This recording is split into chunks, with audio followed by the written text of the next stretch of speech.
They say you can't lose what was meant for you. But I learned some people will still try to take it anyway. The night I opened the doors to my dream restaurant, the place I had saved for, prayed for, built with my own hands, my husband whispered a sentence that hollowed out my chest. Sell it to my mom. She needs it more than you. Mira spent 10 years cooking in borrowed kitchens, saving every spare rupee, sketching menus on the backs of grocery receipts. The restaurant she finally bought was small, sunlit and imperfect, but it felt like home. Her husband, Aamir, had always been distant, but never hostile. His mother, however, had a history of entitlement, taking, demanding, claiming. As Mira steps into her new life, she senses something shifting in Aamir. Something cold. And soon she realizes the restaurant isn't the only thing he wants to hand over. I still remember the scent that filled the air that evening, warm cardamom, roasted garlic, and a hint of saffron that always reminded me of home. My dream finally had walls, lights, and a name glowing above the entrance. Noor's Table, my restaurant, my heart stitched into every tile, every recipe, every breath of that space. The soft opening felt like a small miracle. I'd rehearsed every detail for weeks, how the candles should flicker, how the plates should align, even how my smile should look when guests walked in. I wanted everything to feel perfect, because perfection was the only thing I could control. Except one thing, or rather one person. Aamir was late. I kept checking the door between greeting guests. Every time it swung open, my heartbeat rose, and every time it wasn't him, it fell again. People noticed, even if they pretended not to. Wives always know when their husbands are missing, not physically, but emotionally drifting. Finally, an hour into the evening, he appeared. He walked in quietly, like a man entering a place that already bored him.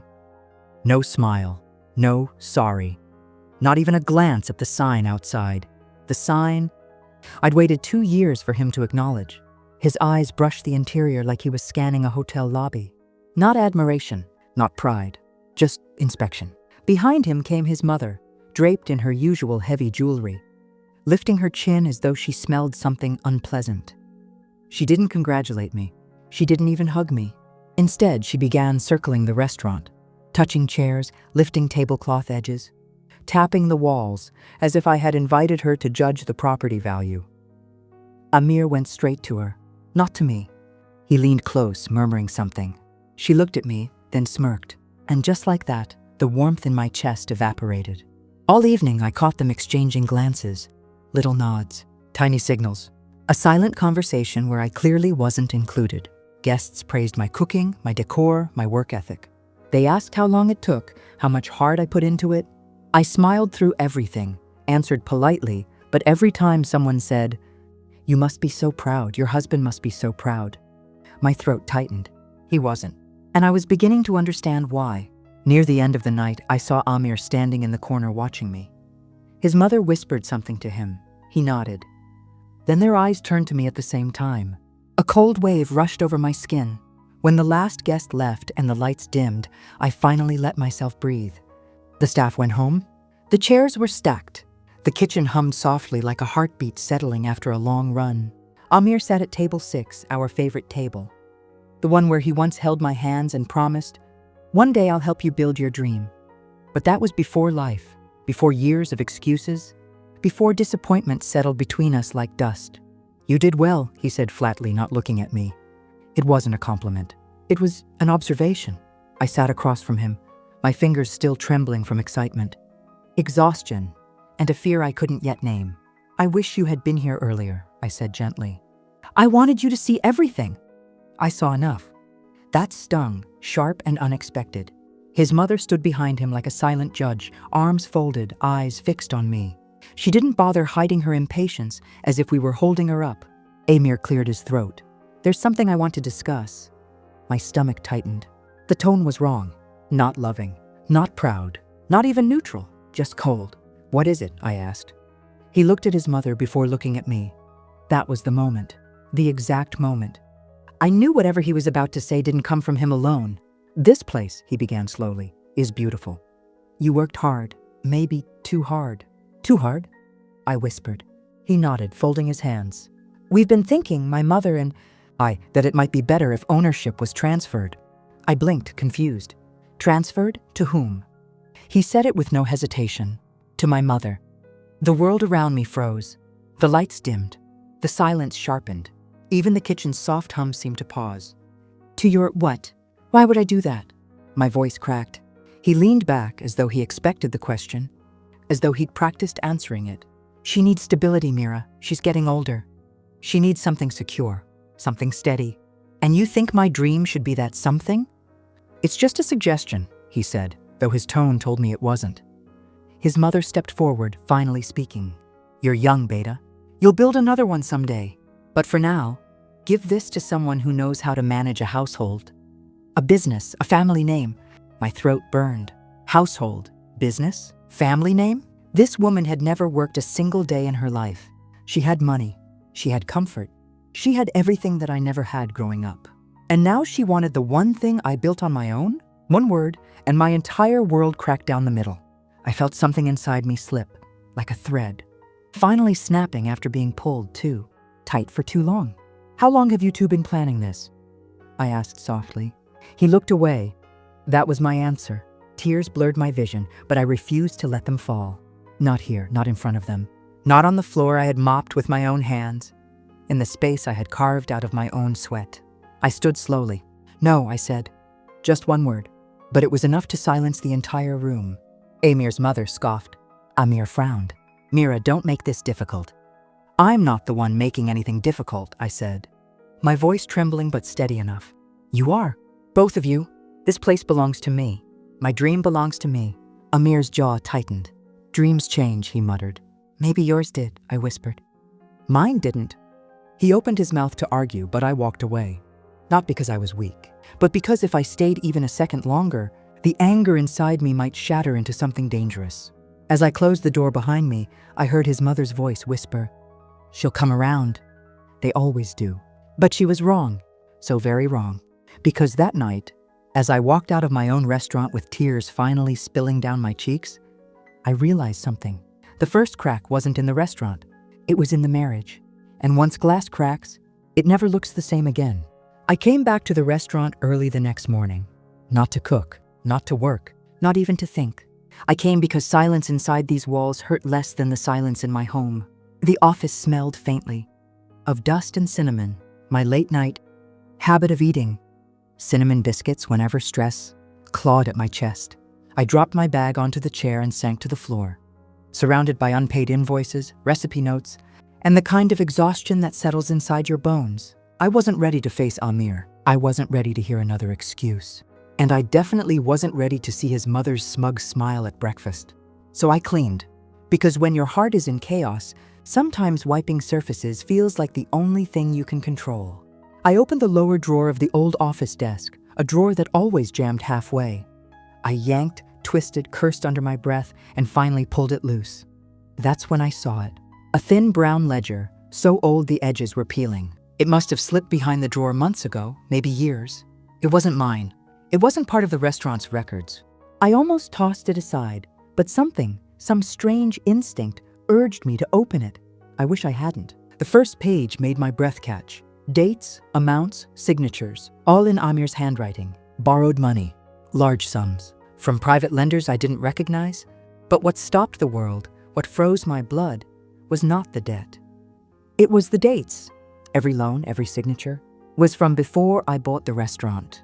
Months before I even found the property. Before the blueprints, before the sleepless nights. Before the dream had a shape. Before he ever pretended to support me. I flipped through the pages with shaking fingers. Every turn felt like a betrayal. Every number felt like a lie I had lived inside without knowing. The amounts were huge, too huge to ignore. 5,000 here, 10,000 there, 15,000 in a lump sum I couldn't even breathe around. All taken in his mother's name. My mind spun. Why? For what? Where had the money gone? It wasn't used for the house. It wasn't used for me. It wasn't used for his work. So where? A terrifying thought struck me, cold and sharp. What if the attempt to transfer the restaurant wasn't spontaneous at all? What if it wasn't a suggestion? What if it was a plan? A long-standing, carefully built plan? A plan designed before I ever signed the restaurant lease. A plan to place me where they needed me, as the mule carrying the burden of their secrets. My throat tightened as the room blurred. The ledger felt heavy in my lap, like holding someone else's sins. someone I once loved blindly, someone I trusted more than myself. I traced Aamir's signature on one receipt. Steady handwriting, confident strokes, like a man who believed he'd never be caught. A memory slid into me suddenly. Aamir telling me, years ago, "Dream big, Mira. I'll take care of the rest." I thought he meant support. Maybe he meant strategy. Maybe I had been part of a plan from the beginning. A dull ache bloomed behind my ribs. Not anger yet, just an unbearable sorrow. How long had he been planning this shift of ownership? Before the restaurant? Before marriage? Or did the idea grow the moment he realized I had ambition? A dream? Something worth taking? I shut the ledger and pressed it to my chest. The office suddenly felt too small, too cold, too dangerous. I needed air. I walked outside and sat on the steps behind the restaurant, hugging the ledger like it was proof that I wasn't losing my mind. The morning was quiet.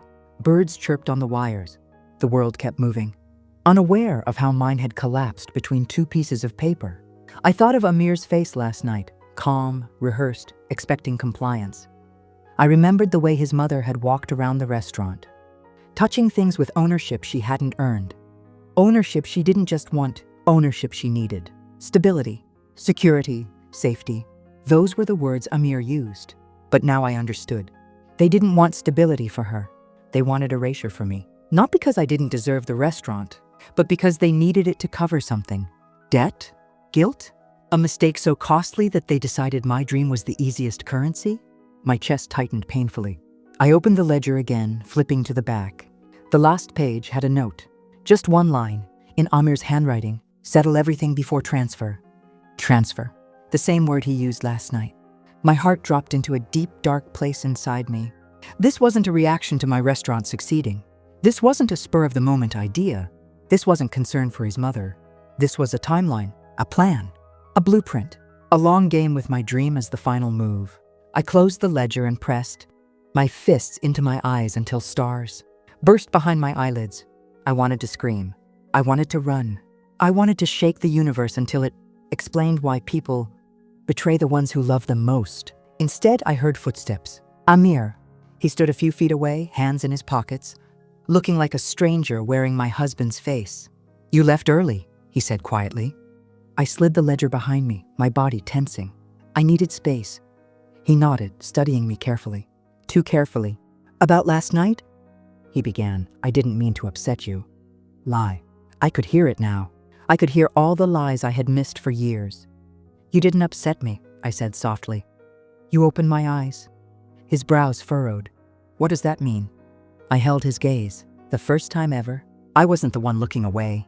"It means," I whispered, "I see you now." He shifted uncomfortably. His mother's tone slipped into his voice. "Well, good. Then you understand the logic." "Logic." I almost laughed.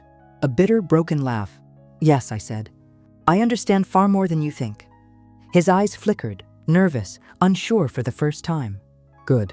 Let him feel even a fraction of the fear I felt. He opened his mouth to ask something, but I stood. "I have work to do," I said. My voice calm, steady, deadly quiet. I walked past him without waiting. But as I reached the office door, I heard him ask, "Mira, you're not being dramatic about this, right?" I paused. My hand tightened on the doorframe. "No," I said. "I'm finally being honest." I stepped inside and locked the door behind me. Then I placed the ledger on the desk. The crack in the glass wasn't just widening now. It was splintering, branching into truths I wasn't ready to face, but could no longer ignore. This wasn't just betrayal. This was calculation. And for the first time since the dream of Noor's table began, I started wondering if Aamir ever planned for me to own it at all. I didn't go home that night. The restaurant lights flickered off behind me, leaving the street dim and empty. I stood there for a long moment, holding my keys, unsure where to go. The thought of facing Aamir in that house that suddenly felt smaller than my breath was too heavy to carry. So I drove, not fast, not slow, just enough to feel like movement was possible, even if clarity wasn't. The farther I got from the city, the more the memories thickened. Old roads, old turns, old dust that remembered too much. By the time I reached the lane leading to my Aunt Samina's house, my heart felt like a bruised fruit, soft, collapsing, filled with parts I didn't want to examine yet. Her porch light was on. It always was. She said darkness shouldn't greet anyone, not even by accident. I walked up the steps and knocked, once, then again softer. The door opened slowly, revealing her small frame wrapped in a shawl. White hair pinned back, eyes sharper than any mirror I had ever looked into. "Mira," she whispered. She didn't sound surprised, just expecting. I swallowed. "Can I come in?" She stepped aside without words. Inside, her house smelled exactly like it always had: burnt sugar, old books, and rosewater. She dabbed on her wrists every morning. The walls were lined with photographs of people she loved, people she lost, and people she kept loving anyway. She motioned for me to sit on the old sofa, the one that sagged, on the left side because my mother used to sit there every time she visited. I slid into the right side, leaving the left untouched. Some places shouldn't be disturbed. "You look tired," my aunt said, settling into the armchair across from me. "I am," I whispered. "Tell me." I didn't know where to begin. How do you explain a betrayal you haven't mentally accepted yet? How do you talk about a man you still love and resent at the same time? So I started quietly. Aamir's suggestion, his coldness, his mother's wandering eyes, the ledger, the debts, the timeline that didn't make sense until it made too much sense. My aunt listened with her hands clasped gently in her lap. Like holding them together kept her from reaching out to hold me. She didn't interrupt. She didn't frown. She didn't gasp at the ugliness of it all. She let me speak until the words ran out of strength. When I finished, the room felt heavier, swollen with things unsaid. She took a long breath. "You know," she began softly, "your mother once went through something similar." I lifted my head. "What?" "She didn't tell many people," my aunt continued. "But she told me. And she wanted you to know someday, when you were old enough to understand." I leaned forward without realizing. She spoke slowly, as though each word needed permission. Years ago, someone she trusted tried to take something from her. Something she built with her own hands. They believed they had a right to it because they wanted it more. That was their excuse, their justification. My stomach tightened. What did she do? "She didn't give it to them," my aunt said, her eyes glinting with something fierce and fragile. She wasn't loud. She wasn't cruel, but she held her boundary like a wall. I felt the memory of my mother settle around me like a shawl. She wasn't loud either, but she was strong in a way that didn't need sound. My aunt continued, "Your mother said something once. I never forgot it." She looked at me, voice turning gentle and firm. "Wanting something does not give people the right to take it." My throat tightened. It sounded like something my mother would say. Simple, sharp, unarguable. My aunt leaned closer. What Aamir wants, or what his mother wants, is their desire, not their right. I closed my eyes, letting the words sink into the cracks Aamir had left behind. But then she hesitated, only for a breath. "There's more," she said. I opened my eyes. "She's been asking about you for years." I froze. "Who?" "Aamir's mother." My skin prickled. A quiet dread crawled up my spine. "What do you mean asking?" I whispered. "Little things at first," she said. "Your income, your savings, what your job paid, how much help you gave your parents." My breath caught. My aunt's voice dropped lower. She asked me twice if you had any plans to buy something big someday, something expensive. My heart began pounding so loudly I could feel it in my fingertips. "When?" I asked, barely able to breathe. "A year before you married Aamir," she replied. The room tilted. A year before marriage. A year before the restaurant. A year before the loans in the ledger. A year before they knew me, really knew me. My aunt reached for my hand and held it gently, grounding me. "She wasn't interested in you, Mira. She was interested in your potential." Potential, the kind you take, the kind you reshape, the kind you drain. I felt a cold wave wash across my chest. "So this wasn't sudden?" I asked. My aunt shook her head slowly. "I don't think any of this was sudden." Silence closed in around us. Not empty, not peaceful, just revealing. A silence that made sense of everything and nothing at once. After a while, my aunt stood and walked to a small wooden box on her shelf. She opened it and pulled out an old photograph. My mother and her standing in front of a tiny tea stall they once owned together. I stared at it, tracing their smiles with my eyes. "She trusted quietly," my aunt said, handing it to me. "Just like you do." "Is that a good thing?" I asked. My aunt smiled softly, sadly. "It's a beautiful thing," she said. "But people see softness as an invitation." She walked back to her chair and sat slowly. "When people think you're soft," she continued, "they try to carve their names into your life. Her words hit me like a slow-forming bruise, pain blooming, delayed but deep. I looked at my hands, at the photo, at the empty space where my mother should have been sitting. "What else has she carved?" I whispered. My aunt didn't answer. She didn't need to. Some questions don't want answers. They want courage. I stood up after a few minutes, hugged her tight, breathed in the scent of rose water and home. As I left her house, the sun was setting, painting everything gold and red, colors of warning. My aunt walked me to the gate, her hand resting on my arm. There's a certain kind of silence that belongs only to restaurants after midnight. The chairs stacked, the tables wiped clean, the hum of a single refrigerator in the dark.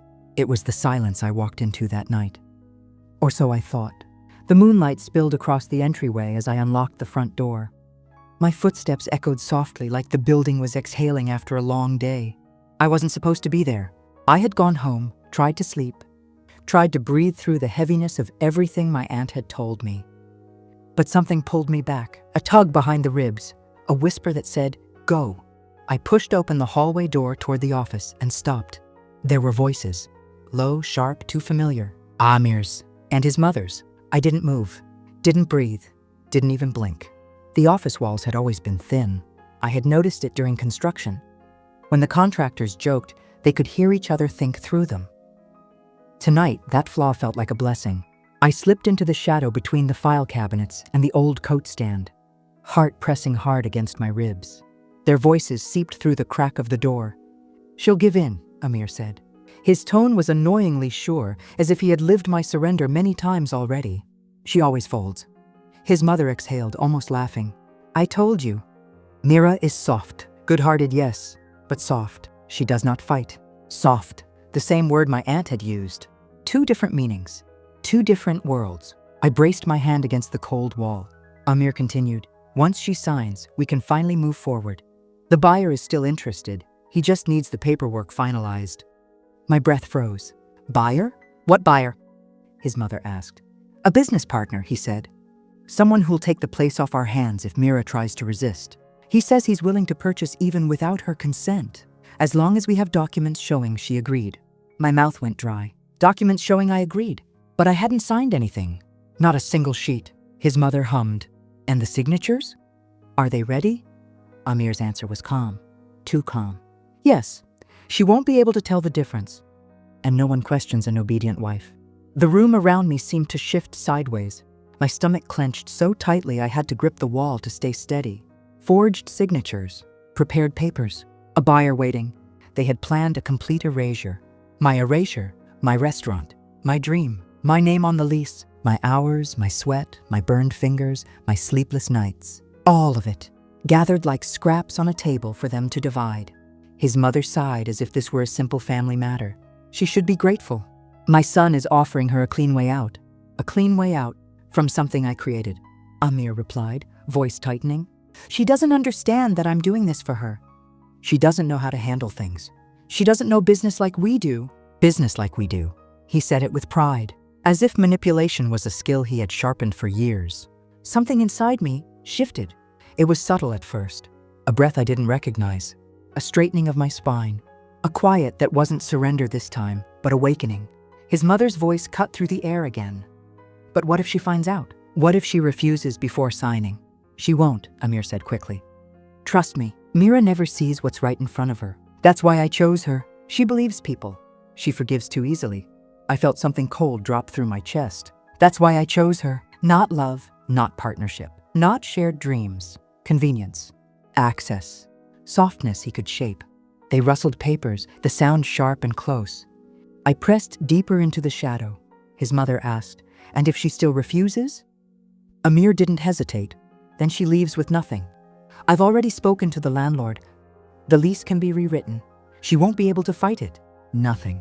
The word echoed through the hallway like a stone dropped into a dry well. My hands trembled, but not from fear. It felt different now. Cleaner. Colder. My aunt's voice rose in my memory. "When people think you're soft, they try to carve their names into your life." Inside the office, chairs moved. Papers shifted. Then Aamir said something that broke whatever was left of the quiet inside me. "She thinks this place is her dream. But dreams don't matter if you don't have power." A silence followed. Heavy, smothered. And then his mother whispered, almost lovingly, "Power is not something you earn. It's something you take." The words landed like a slap to the chest. I felt my fingers curl into a fist, the first time in years. My breath steadied. The soft person they believed they knew. She wasn't standing here tonight. Something older was rising. Something my mother had once carried. Something my aunt still held like flame. I took one tiny step closer to the office door, just close enough to hear every syllable that came next. Aamir sighed. "We'll finish everything this week. After that, Mira won't have any claim. She'll accept it. She always does." His mother clicked her tongue. "And if she doesn't?" Aamir answered with a coldness I had never heard in his voice before. "Then she becomes a problem." My skin tightened, not with fear, but with clarity. A problem. My existence. My dream. My voice. A problem. I let the truth settle. Heavy. Unavoidable. I had spent years shrinking myself so no one would be uncomfortable. Years giving the benefit of the doubt. Years believing love was gentleness, not erasure. But standing there, listening through the wall as they planned to remove me from my own life, something finally clicked. Quiet isn't the same as weak. Patience isn't the same as blindness. And softness is not an invitation. Their voices paused. A chair scraped. Footsteps. I slipped out silently, feet barely touching the floor, heart beating with a calm I didn't recognize. Before leaving through the back door, I looked once at the dark restaurant floor, the place I built from nothing, the place that held my dreams like a bowl holds water. And I whispered, "I'm not folding." Then I stepped into the night. Whatever they revealed tonight, I had heard enough. But there was still more to uncover. I didn't sleep that night, not because I was afraid, but because something inside me had finally settled. There's a strange calm that comes when a storm stops frightening you, when you stop running from thunder and start listening to it. By dawn, I knew exactly what I would do. I reached the restaurant before sunrise. The air still smelled of yesterday's bread and cardamom tea. I switched on the lights one by one, letting each bulb reveal the place I had built with my own hands. My own nights, my own heartbeat. This place was mine, not because my name was on the documents, but because every corner carried a piece of me. And today, I would protect it. I texted Aamir and his mother at 7:12 a.m. "Please come to the restaurant. We need to finalize everything." For a moment, my finger hesitated. Would they sense the shift in my tone?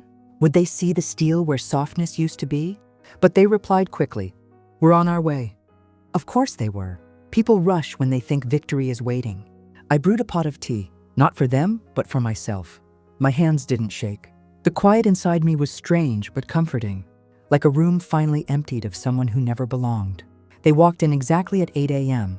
Aamir's mother entered first, looking at the walls as if measuring them for curtains. Aamir followed, shoulders back, confident, too confident. "Good," he said, brushing past me. "You're ready to sign?" The audacity almost stunned me. Almost. I gestured toward the table in the center of the room, the one I built from reclaimed wood, the one he once said was too sentimental. "Sit," I said. My voice didn't rise. It didn't need to. They exchanged a quick glance, then obeyed.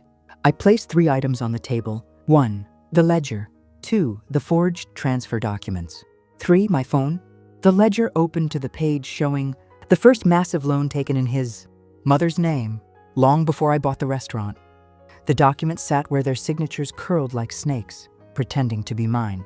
And my phone? My phone held the recording I never planned to make. But the walls had heard everything. Aamir's mother frowned. "What is this supposed to be?" I slid the ledger closer. "This is the debt you both hid. The one you planned to bury under my name." Aamir tried to speak, but I raised a hand. A gesture I'd never used with him before. He froze. "And this," I continued, placing my fingers on the forged contract, "is the transfer of ownership I was apparently too soft to refuse." His mother's eyes widened, not in guilt, but in irritation, as if my awareness was an inconvenience. "Mira, you're overreacting," she snapped. "This is just paperwork." I pressed play. Their voices filled the room. Aamir's voice first.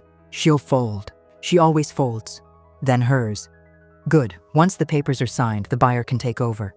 She doesn't need to know." Silence fell so heavy I could hear the hum of the refrigerator in the back. Aamir's face drained of color. His mother clutched her purse like it might save her from drowning. I didn't enjoy the moment, but I felt steady. "Everything you said," I whispered. I heard.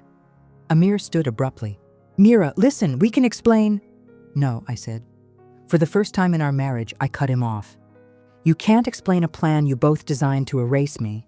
You can't justify forging my signature. You can't twist this into an act of care or stability. His mother tried to rise too, but her legs trembled. I continued. You thought I wouldn't find the ledger. You thought I wouldn't come in last night. You thought I wouldn't hear you. I leaned in slightly, not angry, simply done. But you both made one mistake. Aamir swallowed. What mistake? You thought the girl who bends never learns to stand. I picked up the forged documents. These, I said softly, have already been sent to my lawyer. His mother gasped. Amir's mouth dropped open. I'm not signing anything. And whatever you forged, whatever you filed, is now evidence. Mira, please, Aamir whispered, voice cracking. This could ruin us. I felt something bitter rise in my chest. Us? I repeated. The word tasted like dust. You ruined us the moment you decided my dream belonged to someone else. He tried to reach for my hand. I stepped back. His mother stood abruptly, fury returning to her face now that fear had settled. You are ungrateful, she hissed. We supported you. You invested nothing, I said calmly. Not money, not time, not love. You only wanted ownership of something you didn't build. Her mouth opened, then slammed shut. Aamir pulled her toward the door. Panic, anger, disappointment, all twisted across their faces. I didn't move. I didn't speak. I simply watched them leave. The door shut behind them with a dull thud, a small final sound, a door closing on the wrong people. When the restaurant was silent again, I walked to the center of the room and sat alone. The morning sun spilled through the windows. Landing on the tables I varnished at midnight when I was too exhausted to stand. I traced the grain of the wood, my restaurant, my work, my name. I breathed in. For the first time in months, maybe years, my chest didn't ache. Freedom doesn't always rush in like wind. Sometimes it enters gently, like light returning to a room you forgot had windows. I closed my eyes. So this, I whispered, is what it feels like. Not victory, not revenge, just space. Space where fear used to live. Space where love used to be. Space that now belonged to me. And for the first time, I didn't feel empty. I felt ready. Ready for the next chapter. Ready to rebuild. Ready to protect the dream that was always mine.